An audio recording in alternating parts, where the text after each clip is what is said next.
Bonjour à tous, bienvenue à Débat de presse, l'émission de décryptage de l'actualité nationale et internationale sur la RTB. Ce dimanche, 4 sujets convoqués au débat. D'abord, la politique conclue entre les candidats à la présidentielle de l'opposition politique burkinabé. Près d'une dizaine de candidats ont scellé un accord donc, qui stipule que les partis décident de soutenir celui qui arriverait au second tour de la présidentielle de novembre prochain au Burkina Faso. Au cas où deux candidats signataires se retrouvent au second tour, chaque parti est libre de soutenir celui de son choix. Mais des interrogations se posent après cette signature de convention. Pourquoi n'avoir pas choisi un candidat unique de l'opposition politique au Burkina ou encore que vaut la parole des acteurs entre eux? On en parle dans le débat de presse ce matin. Ce matin également, les États-Unis qui accordent un nouveau compact au Burkina Faso pour améliorer le secteur de l'énergie et réduire la pauvreté. 500 millions de dollars américains seront injectés dans le secteur. Comment analyser cette actualité au regard de l'urgence et des priorités du pays en matière d'énergie? Réponse avec nos invités. Nous débattons du Mali. Si la chute de Ibrahim Boubacar Keïta a été inéluctable, cependant l'intervention de l'armée a surpris plus d'un observateur et que la junte au pouvoir au Mali promet une transition civile. Comment peut-elle tenir ses promesses? Et nos invités nous en diront sur ce plateau. Et sur ce plateau, nos invités débattront également de la Côte d'Ivoire avec l'investiture de Alassane Ouattara pour un troisième mandat et les manifestations à cette candidature. Faut-il craindre avec ces manifestations des débordements xénophobes et régionalistes? On en débat avec Paul Miki Rwamba de Ouaga FM. Bonjour Paul. Oui, bonjour. Merci d'être là pour le débat.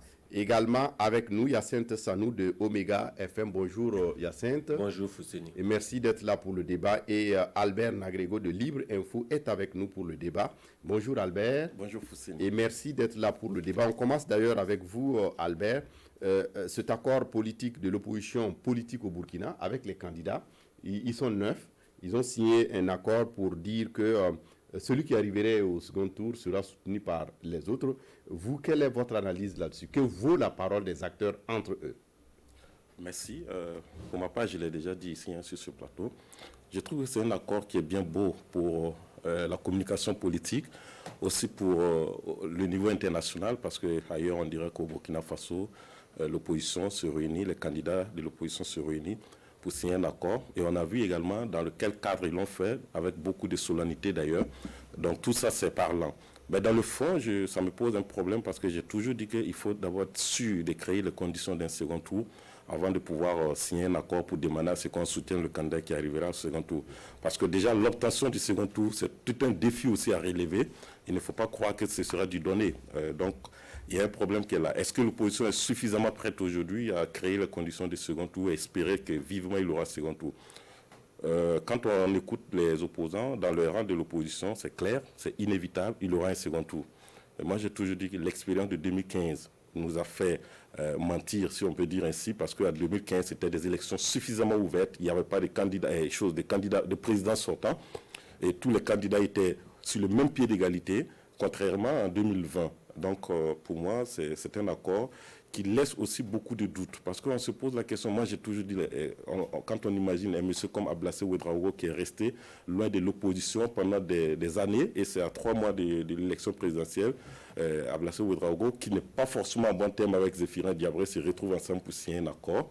Quand on pense un peu comme Edi Komboigo et Kadri Désiré Ouedraogo, qui ne sont pas forcément des meilleurs amis, qui se retrouvent à 3 mois de l'élection pour signer un accord, pour demander qu'on soutienne celui qui va arriver au second tour et qui serait bien placé, je me pose bien la question comment un candidat comme Kadri Désiré Ouedraogo pourrait, au second tour, dire que j'appelle mes militants à voter pour Edi Komboigo, parce qu'on sait qu'il ne décide pas seul, c'est quand même tout un collège. Est-ce qu'un monsieur comme Salia Sanou va dire ok, on soutient Edi Komboigo? Est-ce qu'un monsieur comme Léos Kone, qui est derrière Kadri Désiré Ouedraogo, va dire qu'on soutient Edi Komboigo? Est-ce qu'un monsieur comme Brema Badini va dire que d'accord, soutenons Edi Komboigo? Ou encore, si on va plus loin, Rasmane Sawadogo, le député de San Matenga, de la province de Boussa, je pense.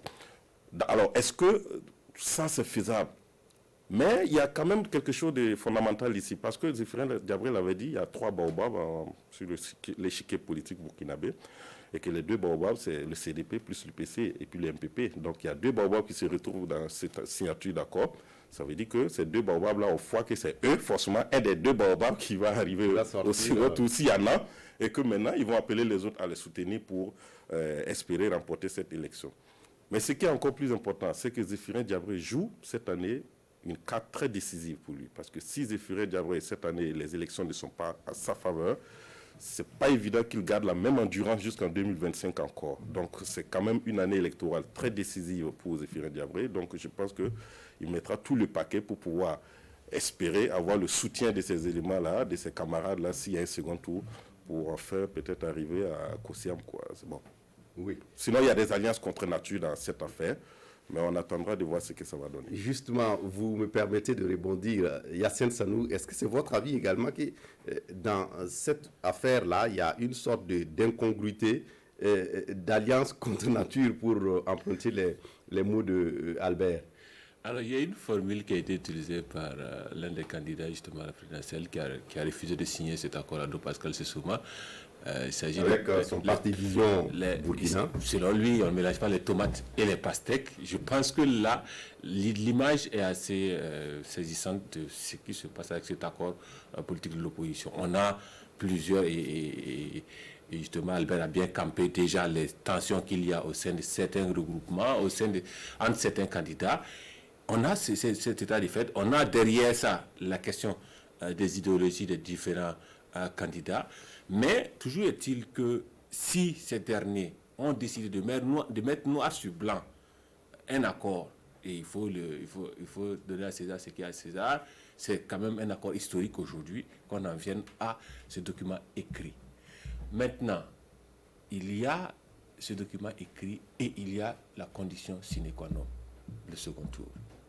Comment ces 9 candidats se donnent la possibilité qu'on ait un second tour? Ils ont la possibilité d'élargir.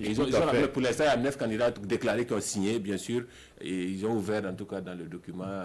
Il y a d'autres qui ne sont pas dans l'alliance, comme par exemple de Pascal Sessouma, qui a refusé de signer. Alors, il dit qu'il n'a pas été saisi.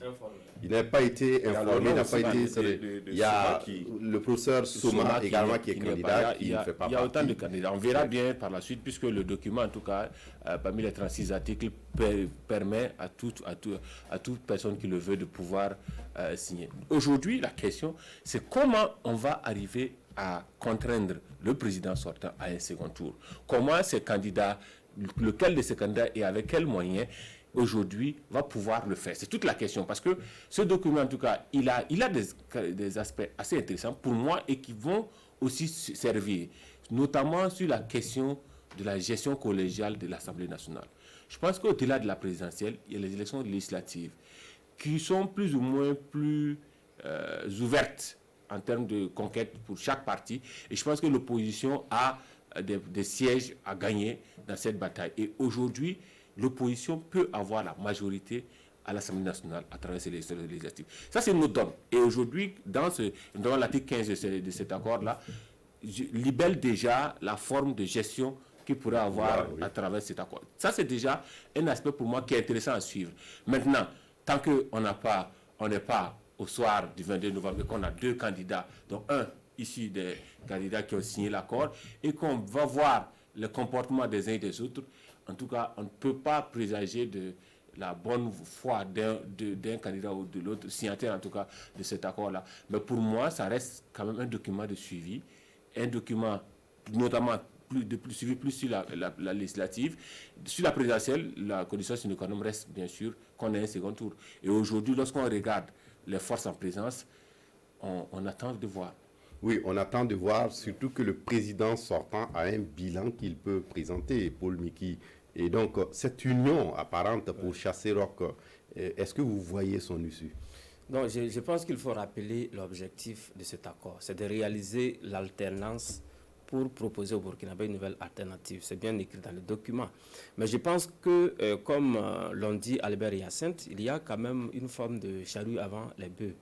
Parce que je pense qu'on aurait pu commencer, dans les premiers articles de cet accord-là, de débattre ou de poser les conditions pour réaliser le second tour. Donc on n'en est pas là malheureusement, puisque le document tel que présenté, au cas où il n'y a pas de second tour, il n'a aucune valeur. Il ne servira pratiquement à rien, en tout cas en ce qui concerne la présidentielle. Donc je pense également qu'il aurait fallu effectivement réfléchir sur quelle stratégie il faut mettre en place et pour réaliser justement le second tour. Mais personnellement, ma position n'a pas changé. Je pense que la meilleure stratégie pour réaliser le second tour, c'est d'aller en rang dispersé au niveau de l'opposition. Parce que je connais un peu les acteurs politiques au Burkina, on n'a pas les mêmes engagements quand on est candidat que lorsque l'on soutient un candidat. Donc je préfère évidemment que chaque candidat aille justement en rang dispersé pour mordre un peu dans la bête question de l'affaiblir pour justement réaliser les conditions de ce second tour. Mais après, je suis d'accord avec les autres également qu'il y a quand même quelques alliances contre nature. C'est bien beau, comme l'a dit Albert, en termes de spectacle, cet accord qui est signé par les partis de l'opposition burkinabé qui a été accusée de ne pas être suffisamment unie, qui arrive justement à sortir un accord assez historique, c'est assez intéressant. J'ai écouté également les interventions des uns et des autres après la signature de l'accord, notamment celle du président du CDP, Edi Kombeko, candidat également à la présidentielle, qui dit qu'en cas de second tour, un certain Kadri Désiré Ouédraogo aura l'obligeance de soutenir un certain Edi Kombeko, vice-versa. Donc le mot est bien choisi, c'est l'obligeance, ce n'est pas l'obligation. Donc on connaît aussi comment est-ce qu'il se comporte. Justement, c'est à ce niveau qu'on se pose souvent la question de savoir que vaut la parole. La parole, justement, c'est une grosse question. Que vaut la parole des hommes politiques au Burkina? C'est une question parce que l'histoire récente de ce pays nous montre quand même qu'il y a eu des tentatives d'union et après ça n'a pas donné. Donc moi je ne crois pas trop à cela, je ne crois pas trop à cet engagement-là. On peut avoir un second tour et puis après on aura des candidats qui vont sortir avec des arguments, on essaie d'où ça vient pour dire non, je ne préfère pas soutenir tel candidat. Mes militants m'ont dit de soutenir plutôt le président sortant, c'est un exemple que je prends, parce qu'on suppose déjà s'il y a second tour, c'est entre Roch Kaboré, président sortant, et puis éventuellement l'un des gros baobabs de cette opposition burkinabé. Donc moi je ne crois pas trop à cet engagement, même quand il est matérialisé sur des papiers, parce qu'il y a eu beaucoup d'exemples en la matière. Mais ce qui est également intéressant à observer, et je pense qu'il faut également être focus là-dessus, c'est le volet élections législatives pour ces élections couplées. Parce que l'accord prévoit également de parler effectivement de des possibilités d'alliance. On sait que lorsqu'un président est élu, une fois qu'il est élu, son souci, c'est de voir comment est-ce qu'on peut avoir une certaine majorité à l'Assemblée pour gouverner. On se rappelle en 2015, lorsque Roch Marc Christian Kaboré a été réélu, il y a eu des tractations, des négociations politiques, pour ne pas dire des marchandages politiques, pour avoir justement cette majorité. Parce que même si le parti au pouvoir vient avec un certain nombre de députés, une majorité relative, voilà, il n'a pas la garantie de pouvoir justement contrôler l'Assemblée. Alors que tel que les choses se présentent aujourd'hui, et même si le président sortant revenait à avoir un nouveau mandat, ce n'est pas tout à fait évident en ce qui concerne l'Assemblée nationale. Donc aujourd'hui, l'accord politique au niveau de l'opposition devrait, à mon avis, faire en sorte justement d'éviter ces marchandages politiques, des achats de conscience pour avoir le maximum de députés. Si les députés de l'opposition restent unis, je pense que même s'ils ne gagnent pas la présidentielle, ils ont la chance effectivement de pouvoir contrôler l'Assemblée nationale. Maintenant, rien n'est joué pour le moment. Nous sommes justement à l'étape de supputation. On attend de voir justement ce que cela va donner en termes d'engagement. Comme certains l'ont dit, tous les partis ne sont pas encore engagés dans cet accord politique. Tous les candidats non plus ne sont pas encore engagés. On attend de voir jusqu'à où on va évoluer, puisque pour l'instant, on n'a même pas encore reçu les dossiers de candidature pour la présidentielle. Oui, Hyacinthe, on se pose la question finalement, est-ce que dès le départ, il n'aurait pas fallu pour l'opposition de se choisir un candidat unique? Ça aurait été beaucoup plus engagé et puis avoir plus de chances. Alors, les avis sont partagés sur cette question de candidature unique. Certains pensent qu'il faut, comme Paul Miki a la formule, aide plusieurs têtes pour mordre la bête pour l'affaiblir. Certains pensent effectivement qu'en face, si on a un bloc, ça fait encore plus poids. Aujourd'hui, il est véritablement difficile pour moi d'avoir une candidature unique quand on regarde le statut de l'opposition burkinabé. On peut avoir des fédérations par certaines acquaintances, notamment idéologiques ou même intérêts circonstanciés. Aujourd'hui, on peut avoir 2 ou 3 candidats derrière lesquels s'allient d'autres candidats de l'opposition, mais véritablement arriver aujourd'hui à dire à un Zéphirin Diabré de laisser la place à un Edi Kombeko, ainsi de suite, à un Gilbert Noël Ouédraogo ou à un Ablasse Ouédraogo, c'est assez compliqué. Donc on peut craindre un scénario à la congolaise. Alors, comme le dit Steve Labermende, l'opposition en général en Afrique a l'opposition dans son ADN. Donc elle va forcément s'opposer si on parle de candidature unique. Mais dans le cas du second tour, les intérêts sont plus fédérés. Parce que là, on est tous à un pas de peut-être réaliser quelque chose qu'on n'avait pas espéré, de peut-être passer, en tout cas, à l'alternance tant souhaitée, et on peut plus fédérer les différentes opinions autour d'une candidature, en tout cas, au second tour. Aujourd'hui, avec tout ce qu'il y a comme divergence, c'est assez compliqué, en tout cas, la candidature unique, véritablement.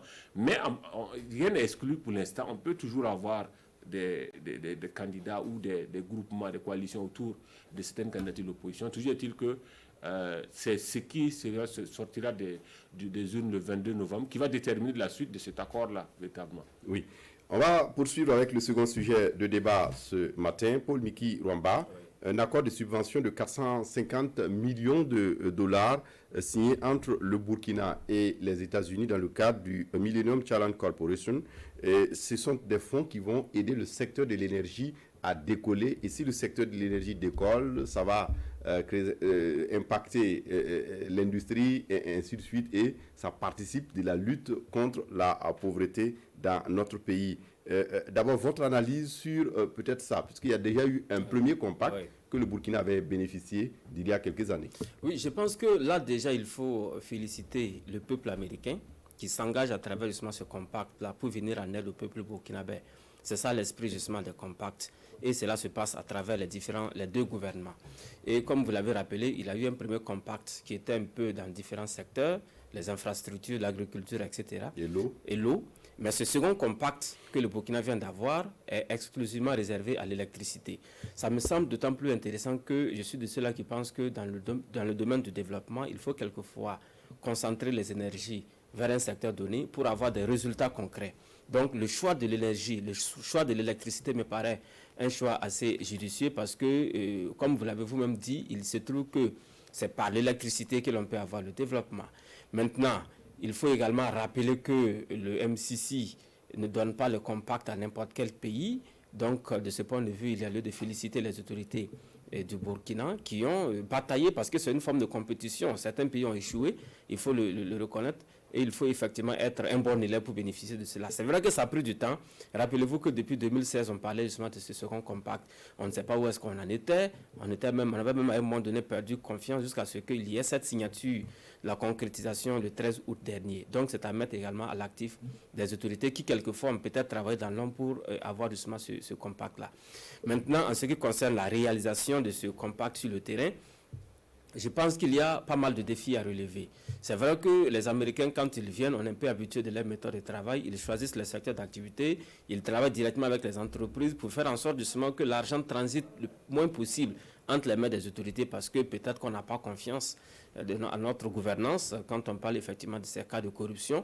Donc, je suis confiant quant à la mise en œuvre de ce compact-là. Mais il y a effectivement une stratégie à mettre en œuvre pour faire l'interconnexion entre les projets des Américains qui vont venir certainement se greffer aux projets déjà en cours en termes de développement de l'électricité au Burkina. Parce que quand on écoute les autorités, le gouvernement à travers le ministre de l'Énergie, on a l'impression que tout est beau, tout est en train de se mettre en place et pour que le Burkina soit complètement éclairé dans les prochains mois. Mais nous constatons en tant que consommateurs qu'il y a encore des coupures d'électricité et Dieu seul sait comment est-ce que cela impacte l'économie, la petite économie notamment, que ce soit en ville comme au milieu rural. Donc il faut faire en sorte justement que cette interconnexion entre le vaste projet américain avec les projets que nous avions en termes d'interconnexion entre la Côte d'Ivoire et le Ghana, l'interconnexion sous-régionale, en termes de développement de l'énergie solaire, les énergies renouvelables, en termes justement de l'électrification rurale et tout, pour que cette interconnexion également puisse marcher au bénéfice donc des Burkinabés. Je pense également que ce sera l'occasion de mettre l'accent sur l'électrification rurale parce que il me semble que c'est assez important.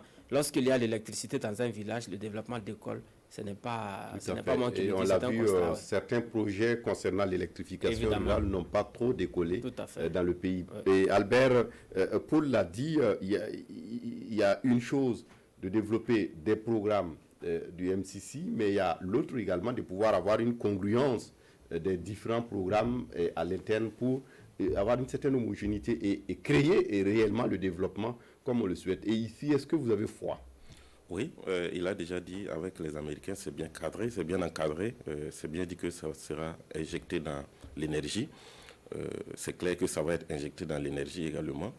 Maintenant, ce qu'on attend de voir, c'est que cela puisse changer véritablement les conditions de vie des populations, parce que c'est l'objectif de rechercher ce projet. Les Américains l'ont dit que c'est pour lever les contraintes de la croissance économique.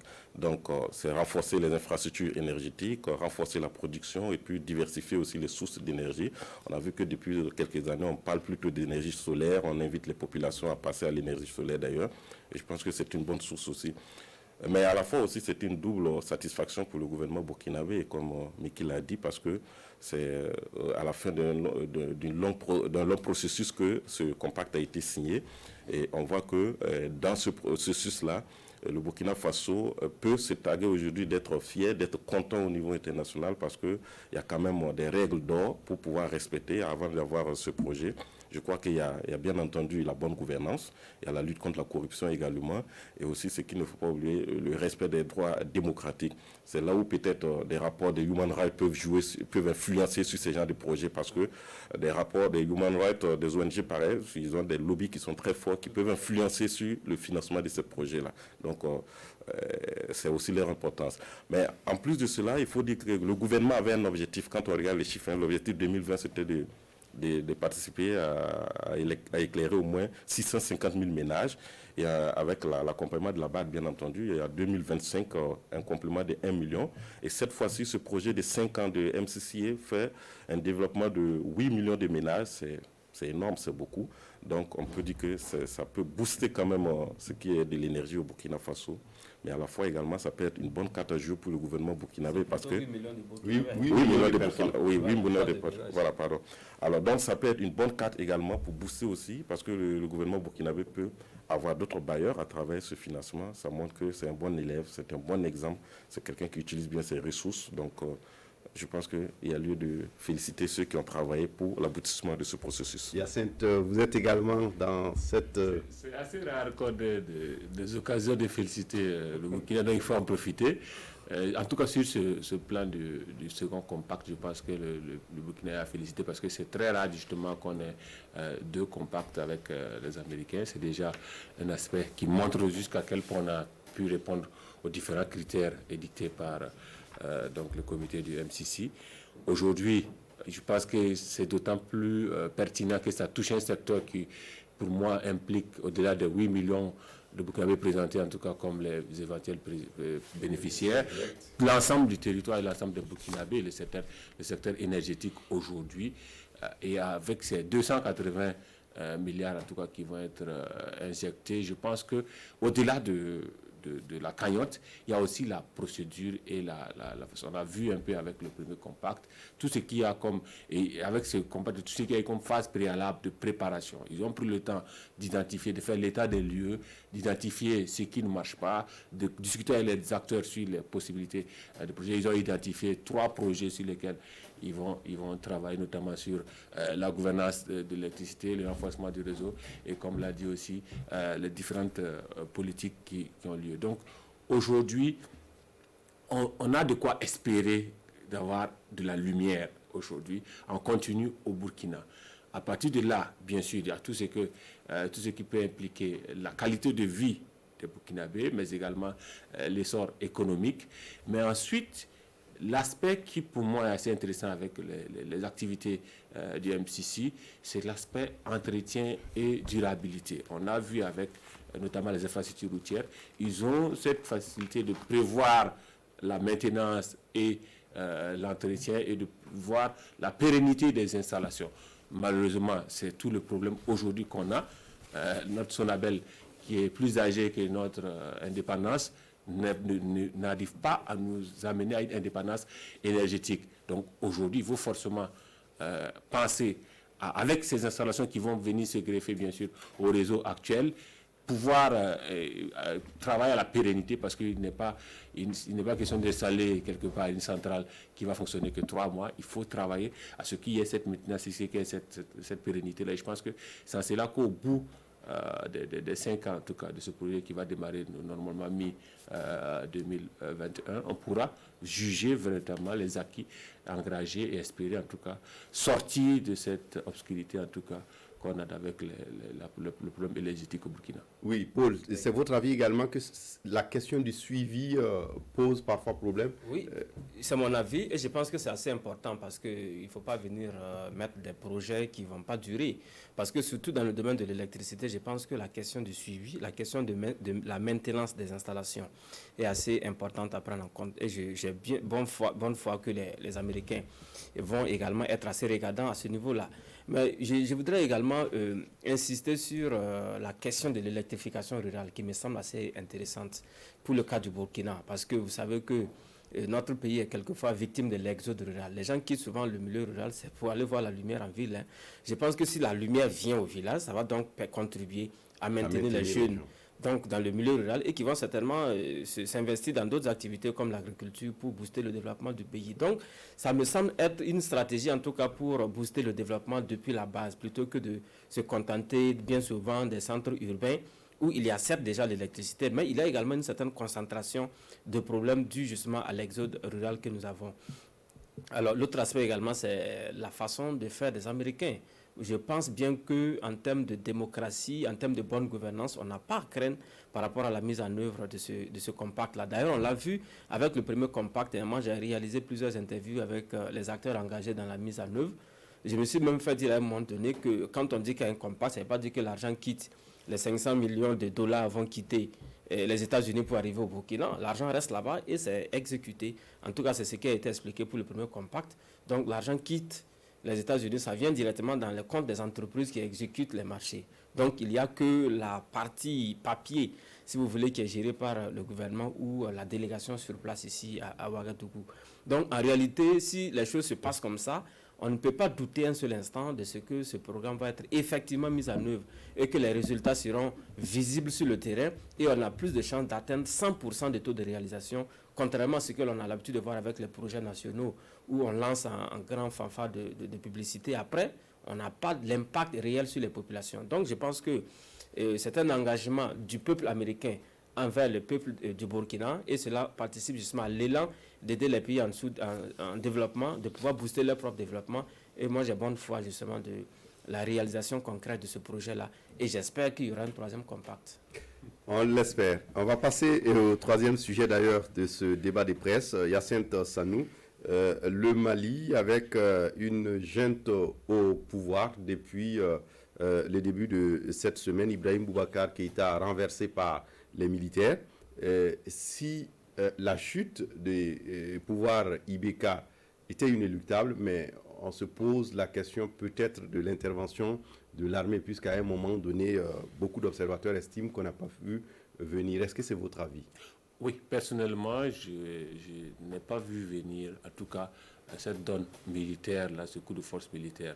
Véritablement, on doutait un peu de la pérennité et la survie du pouvoir Ibrahim Boubacar qui était avec la gronde, en tout cas conduite par le M5 ces derniers mois à Bamako et notamment dans certaines villes du Mali. On sentait venir en tout cas que l'étau allait se resserrer autour du pouvoir, mais on ne se doutait pas que il y aurait eu un coup d'État. En tout cas, c'est très difficile en général de même de prévoir des coups d'État. Alors, c'est arrivé. Pour moi, aujourd'hui, l'heure n'est plus à ce débat si c'était prévu ou pas. Aujourd'hui, il y a des questions concrètes qui se posent. Aujourd'hui, pour moi, la première question, c'est qu'est-ce qu'on fait de Ibrahim Boubacar Keïta? Pour moi, avec la négociation entreprise par la délégation de la CEDEAO et la junte actuellement au pouvoir, qu'est-ce qu'on fait? Est-ce que, comme certaines informations le disent, on va le laisser avoir une évacuation sanitaire, notamment aux Émirats Arabes Unis ou en Turquie, ou il y a un des pays de la CEDEAO qui va bien vouloir le recevoir. Tout ça, mais aujourd'hui, il faut fondamentalement travailler, en tout cas, à pas l'éloigner, mais en tout cas le mettre en sécurité, lui et la vingtaine de personnes membres du pouvoir. Donc vous n'êtes pas pour la solution des chefs d'État qui estiment que l'ordre constitutionnel doit revenir et Ibrahim Boubacar Keïta doit être remis. Ce n'est pas la solution des chefs d'État. C'était des propositions de certains chefs d'État, notamment selon certaines façons d'Alassane Ouattara de la Côte d'Ivoire, de pouvoir remettre en selle, notamment également Alpha Condé, de pouvoir remettre en selle le président Ibrahim Boubacar Keïta. Mais je pense que toute la CEDEAO n'a pas suivi déjà cette proposition qui, pour certains, semble irréaliste, et c'est également ma position. Aujourd'hui, vu l'avancée des choses au Mali, je pense que Ibrahim Boubacar Keïta lui-même, qui a officiellement, même si c'est forcé quelque part, en tout cas posé sa démission, est difficile il l'a fait devant témoins. En direct à la télévision nationale, même si, bien sûr, il n'avait pas d'autre choix. Mais aujourd'hui, c'est difficile pour lui de revenir occuper ses fonctions véritablement. Je pense qu'il faut tourner la page Ibrahim Boubacar Keïta.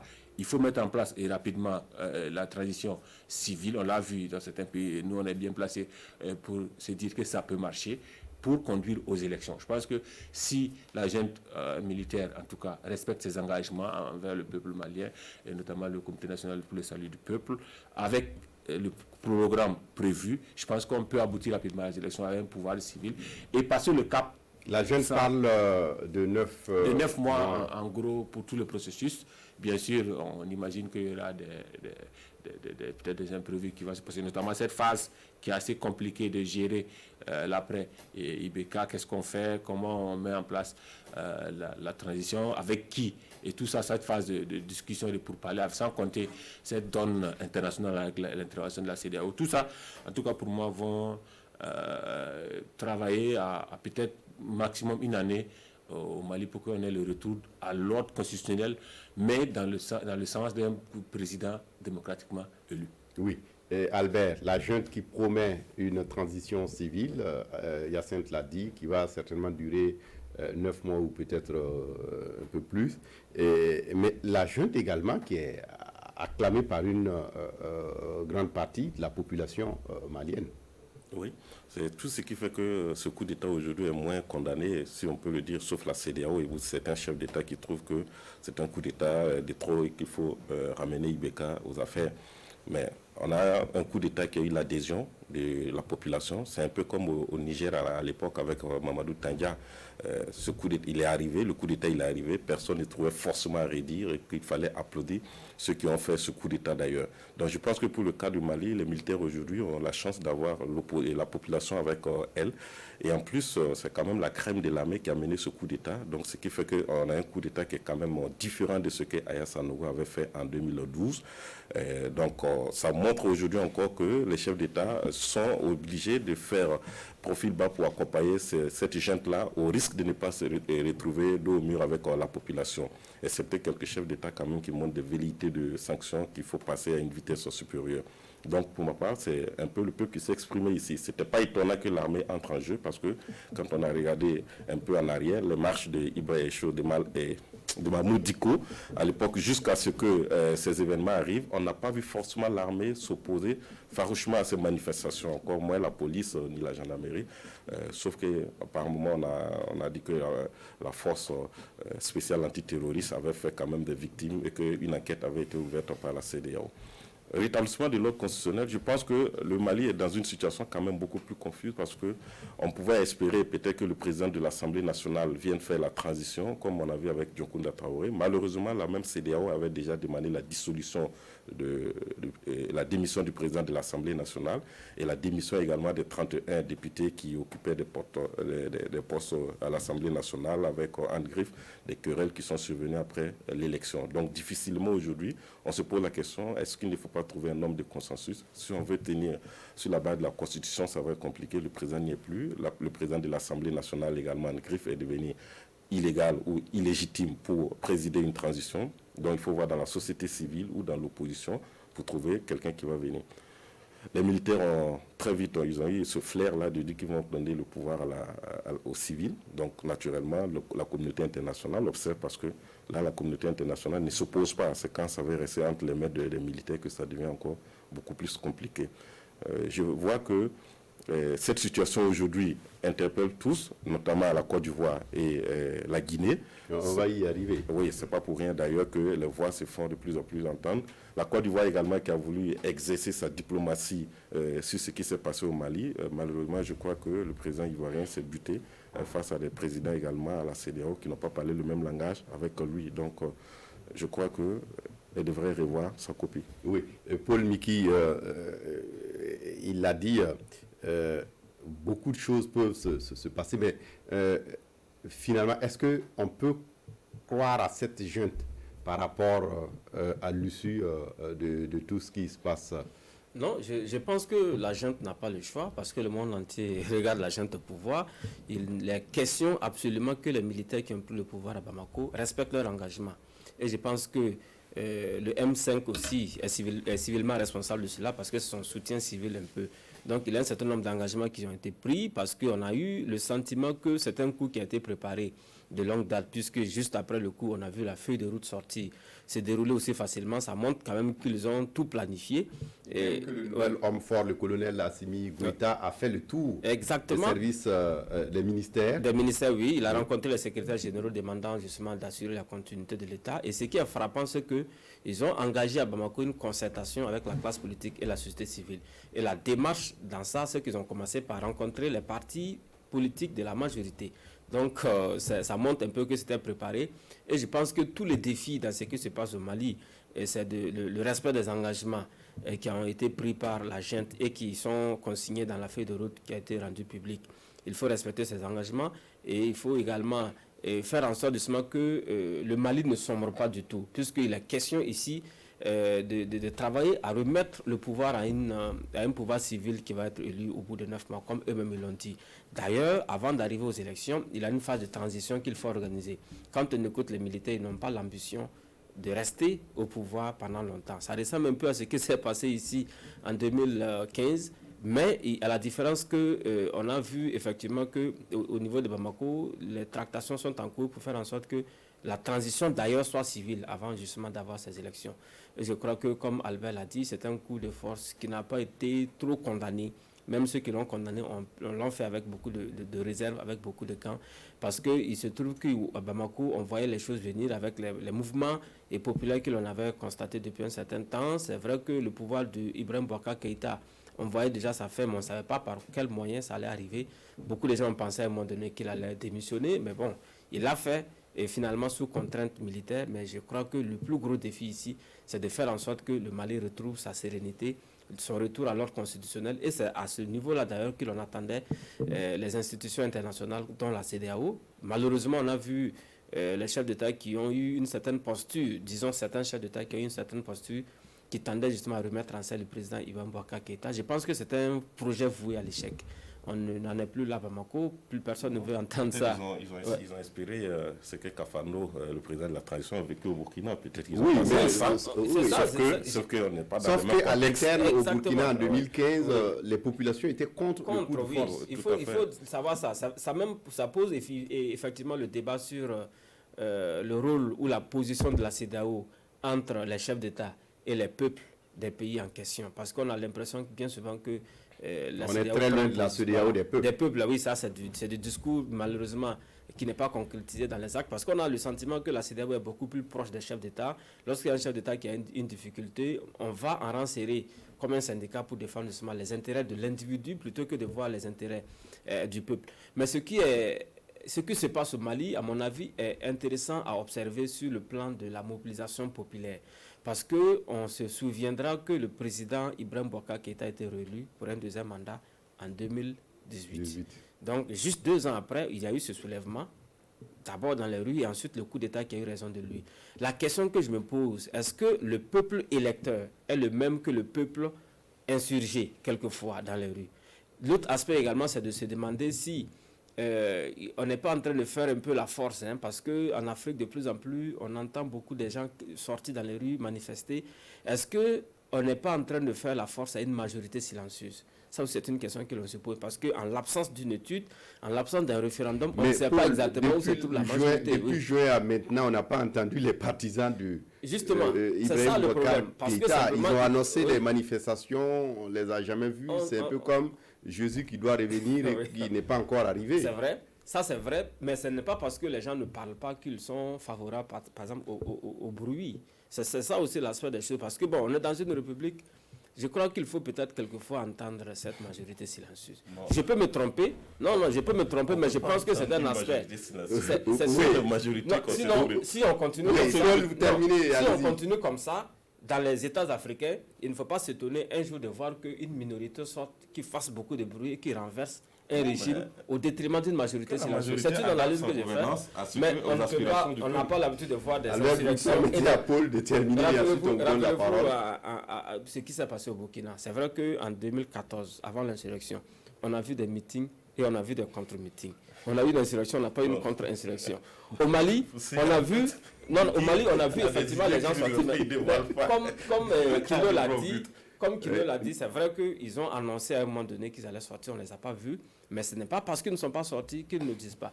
Mais je ne suis pas en train de dire, j'insiste là-dessus, que ceux qui sont sortis n'ont pas raison, parce qu'on a vu effectivement les rues de Bamako qui étaient bondées de monde. Mais je pense qu'à l'avenir, il faut faire attention, sinon on risque d'avoir des régimes assez éphémères en Afrique. Mais l'autre aspect, le plus important... Nous sommes en démocratie, et comme souvent on le dit lors des mariages, de la rue. Que celui qui est contre le dise... Oui. Bon, l'autre aspect aussi, c'est de faire en sorte justement que les institutions internationales, notamment la CEDEAO, plutôt que de se contenter de faire des condamnations de principe, et s'engagent également à suivre les actions des chefs d'État. Quand on a un chef d'État qui déraille et qui ne respecte pas ses engagements, qui ne fait pas dans la bonne gouvernance, il faut trouver les moyens de le recadrer parce qu'on peut arriver malheureusement à une situation comme celle que l'on a connue. Tout le monde est d'accord que le président Boubacar Keïta, qui a eu la confiance du peuple malien à travers les urnes, n'a pas respecté ses engagements 2 ans après. Il s'est versé malheureusement dans la mauvaise gouvernance et il a eu justement une bonne partie des Maliens sur le dos, y compris l'armée, et voici ce qui lui est arrivé. Donc en réalité, il faut savoir raison à la racine. Oui, Albert, réaction. En fait, je veux dire que ce que Miki dit par rapport à la CEDEAO ne peut pas faire mieux parce que la CEDEAO elle-même se tire une balle dans les pieds. Quand vous observez des gens qui ont un projet de 3e mandat et vous ne dites absolument rien, je l'ai dit ici dimanche passé, que si la crise malienne évolue, Alassane Ouattara ne serait pas en légitimité pour aller encore ou faire partie d'une mission de la CEDEAO au Mali. Parce que déjà déclarer un 3e mandat, il n'est pas forcément légitime devant le peuple malien pour mener une médiation, que ce soit au niveau de la société civile, que ce soit au niveau des acteurs politiques de l'opposition ou de la majorité. Si la CEDEAO n'a pas eu le courage de condamner le projet de 3e mandat, c'est pas à cette période-là que la CEDEAO va se faire respecter. Ça, il y a un problème qui est là. Maintenant, il y a un acteur très important aussi dans le jeu malien actuellement qu'il ne faut pas oublier, c'est le rapprochement de la Russie avec aujourd'hui les hommes forts. Parce qu'on a vu déjà que la chancellerie a déjà rapproché... il semble que beaucoup dans la junte, enfin pas beaucoup, mais certains ont été formés. Tout à fait. On nous parle d'une figure importante qui vient de rentrer à part de la Russie. Du point de vue géopolitique aussi, ou si on veut dire stratégique, ça serait important de jouer le rôle de premier plan. Et donc aujourd'hui, c'est pas mauvais que la Russie peut-être cherche la confiance du peuple malien et un acteur très important également pour balancer sur l'échiquier international. Donc il faut tenir compte du jeu de la Russie aujourd'hui dans cette situation au Mali. Parce qu'on sait déjà que c'est un pays aussi qui avait fait beaucoup de promesses au Mali pour la lutte contre le terrorisme. Et encore, c'est un pays qui de plus en plus a la sympathie des populations au niveau de l'Afrique subsaharienne. Donc c'est le moment venu. Surtout que la France est en mauvaise posture. Oui, mais ce qu'il faut aussi, ce qu'il faut saluer aussi, c'est qu'on remarque que de plus en plus la France se met en retrait quand même. Par exemple, ça aurait été les propos de Macron. Oui, ça aurait été il y a 10 ans en arrière, peut-être que depuis le mardi passé à 8h, déjà, on allait avoir déjà le premier communiqué de l'Élysée ou un tweet déjà de l'Élysée qui condamne le coup d'État. Mais la France est restée quand même silencieuse, excepté peut-être le communiqué de l'ambassade qui appelle les populations à rester chez eux. On n'a pas vu forcément la France prendre le devant des choses jusqu'à ce que Ibeka soit entre les mains des putschistes et jusqu'à ce qu'aujourd'hui encore il continue de l'être. Et on se pose bien la question, qu'est-ce que la France dit par rapport à ça? Donc on sent le retrait petit à petit du point de vue diplomatique, même s'il y a des choses peut-être souterraines qu'on ignore. Oui, il y a cette réaction. Non, je pense que sur ce plan précisément, il y a effectivement les dernières années là, la montée du sentiment anti-français qui fait que la France est dans ses petits souliers pour intervenir ou réagir. Et la Russie et aussi les États-Unis en profitent. Aujourd'hui, le colonel Assimi Goïta est présenté comme étant un pur produit des États-Unis avec les différentes formations qu'il a eues pour être commandant des forces spéciales de l'armée malienne. Donc aujourd'hui, forcément, ces puissances-là également se disputent la place dans ces septentrions-là.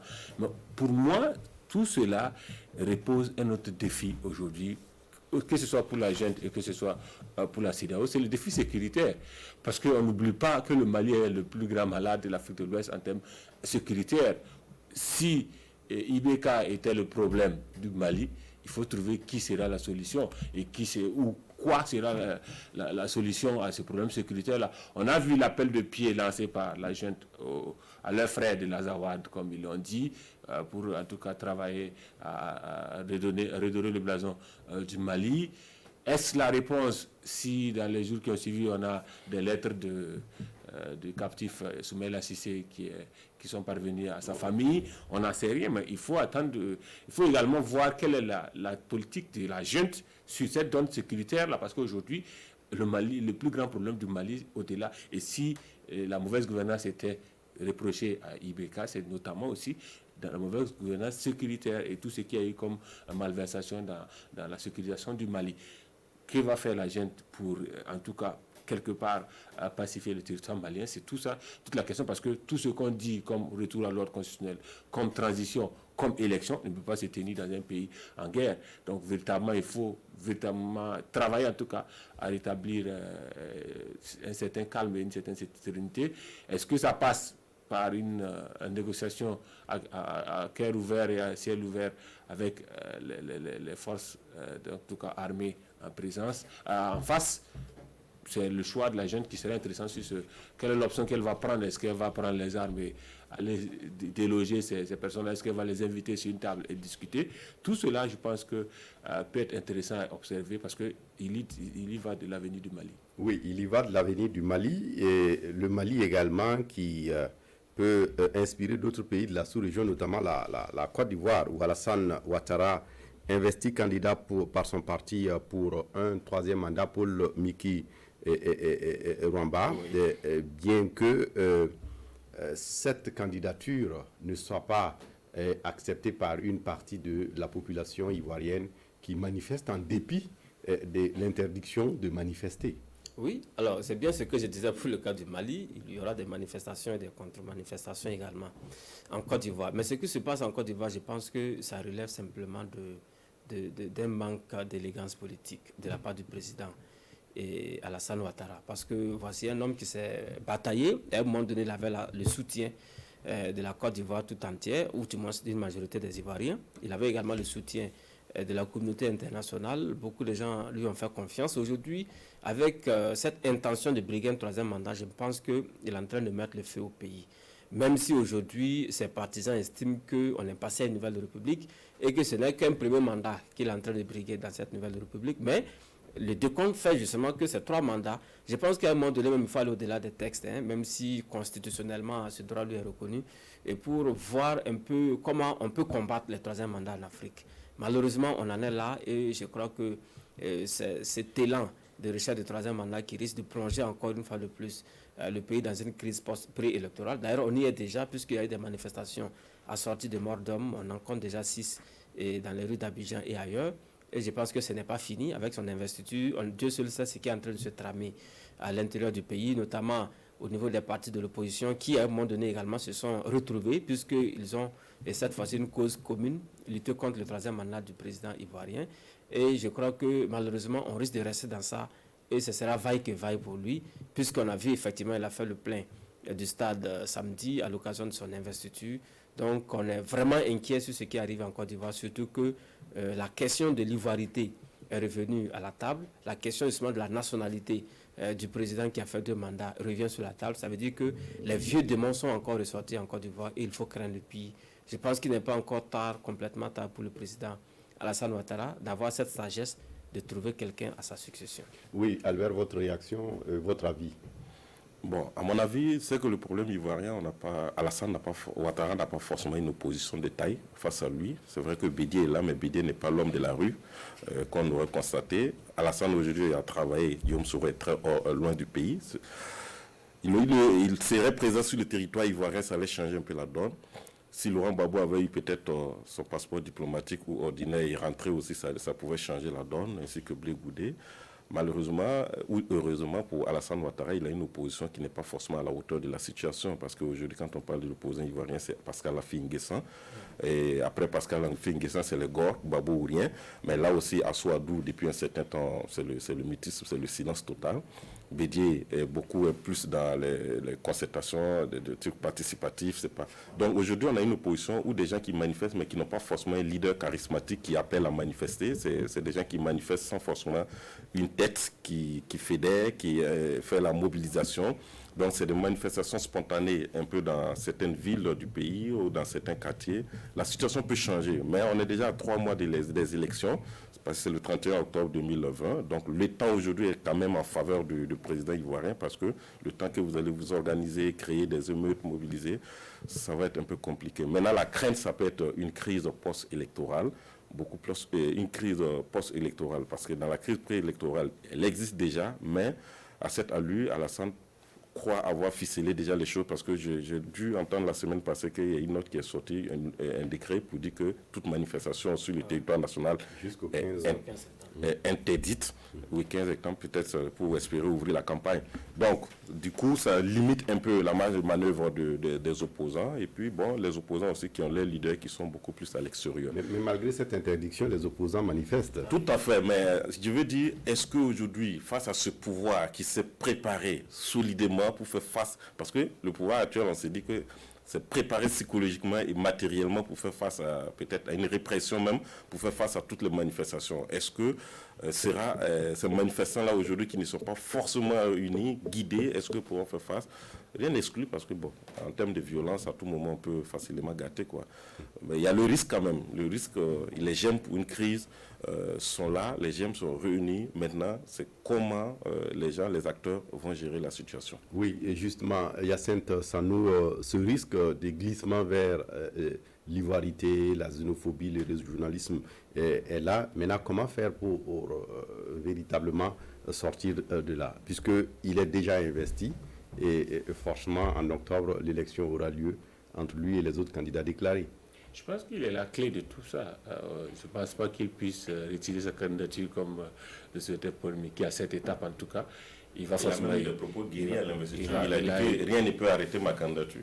Et même par rapport au corona, il a dit qu'on s'en foutait et autres. Donc, on a senti en tout cas Alassane déterminé à rébelloter.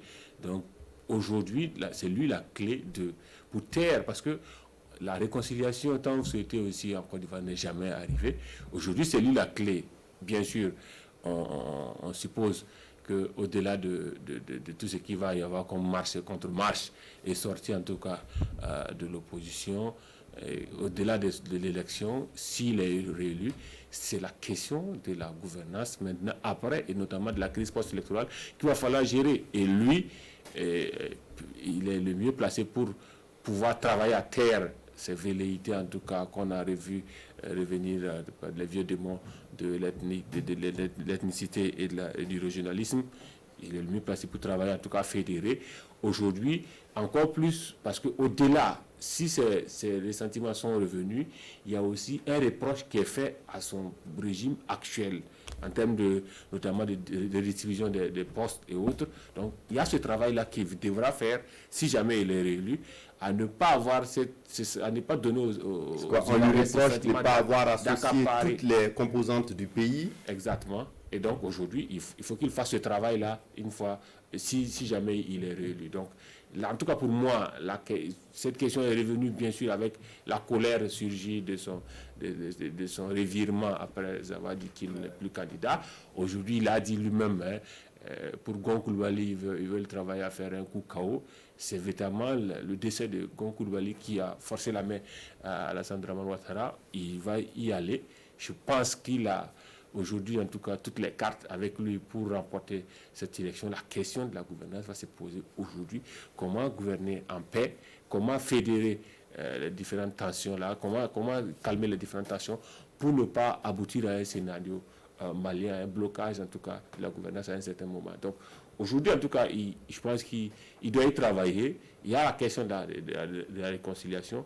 Et je pense que ça passe par une certaine entente politique à la tête.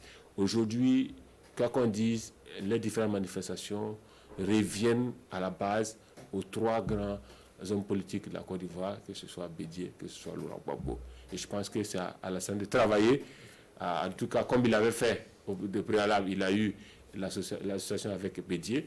Maintenant, à lui de travailler à avoir en tout cas l'un de ces 2 gros baobabs avec lui pour la gouvernance prochaine, parce qu'il faut forcément que mais la rupture est consommée avec Bédié. Il ne faut jamais dire jamais en politique notamment.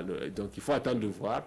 Il faut pas forcément se dire que c'est consommé jusqu'au soir, en tout cas, du 31 octobre. Il pourra toujours après, dans le gouvernement qui va mettre en place, travailler avec certaines factions. En tout cas, il y va de sa liberté à pouvoir gouverner, si jamais il est réélu, de pouvoir en tout cas travailler en paix. Parce qu'Alassane Ouattara va être candidat pour un 3e mandat et puis de ne pas être réélu.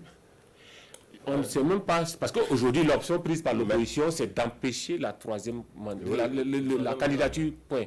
Ils ne parlent même pas des élections. Aujourd'hui, on devait plutôt avoir une candidature unique peut-être de l'opposition. Mais ils ne sont pas là, ils sont à l'objectif d'empêcher par la rue la candidature. Mais on a l'impression que cette opposition est très en retard d'ailleurs sur le calendrier électoral qui arrive, en termes de synergie d'action également. L'opposition est très en retard. Maintenant, c'est comment Alassane Ouattara pourrait faire ce chemin-là sans aussi oublier la carte militaire, parce que c'est un pays aussi qui a une expérience déjà avec Guy Robert en 1999. Donc, rien n'exclut, on ne le souhaite pas du tout, mais il faut compter avec cette carte-là d'ailleurs. Parce qu'on a vu que ces derniers temps, il y a eu des rencontres qui ont été multipliées avec les officiers supérieurs aussi de l'armée, tout ça. Donc, il en est conscient, on a vu avec la gestion des mutineries en 2016 et 2017. Je pense que cette donne-là, il en est très conscient. Voilà, avec le scénario malien, encore plus aujourd'hui, il en est très conscient. Dans les mémoires. C'est peut-être pour ça d'ailleurs que le ministère de la Défense est toujours resté entre les mains de Ahmed Bakaïko, son homme sûr quand même. Étant Premier ministre. Tout à fait, son homme sûr, parce que c'est un ministère quand même qui est très, très vaste, très lourd à gérer, à combiner avec la primature. Mais bon, peut-être le contexte l'oblige. On va s'arrêter là pour le débat de presse de ce dimanche. La Côte d'Ivoire, on en reparlera certainement dans d'autres débats et à d'autres dimanches ici sur ce même plateau à débat de presse. C'était là Hyacinthe Sanou de Omega FM, Paul Miki Rwamba de Ouaga FM et Albert Nagrego de Libre Info. Merci à tous les 3 d'être venus. Merci à vous également pour votre attention à cette émission. À dimanche prochain pour un autre débat de presse. Au revoir et à bientôt.